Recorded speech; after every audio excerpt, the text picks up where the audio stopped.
البداية مكتوب على الصورة. ممتاز ممتاز. بسم الله الرحمن الرحيم، والصلاة والسلام على أشرف المرسلين. في البداية أود أن أشكر المنابر الإعلامية التي تعمل على تغطية هذا المهرجان، مهرجان سبوريدا في نسخته السابعة، والذي يتزامن والذكرى السادسة لتربع صاحب الجلالة على عرش أسلافه المنعمين.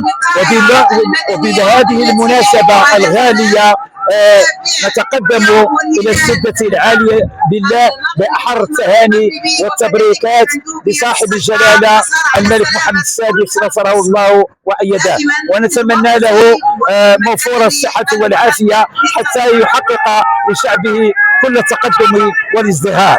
ومرة أخرى كما تشاهدون على أن هذا المهرجان عرف ما يزيد على 36 شربة جاءوا من كل أقاليم المملكة المغربية، جاءوا من فاس، من مكناس، من الحاجب، من تونس، من تازة، من كل جميع أقاليم المغرب، وشاركت عدة صروبات، وهناك صروبات متميزة. نذكر على سبيل المثال صربة مقدم العوينة، وصربة محمد قزاز، وكذلك صربة سعيد المسعودي، وصربة نجيب زويتينا التي تعد من أعظم الصروبات.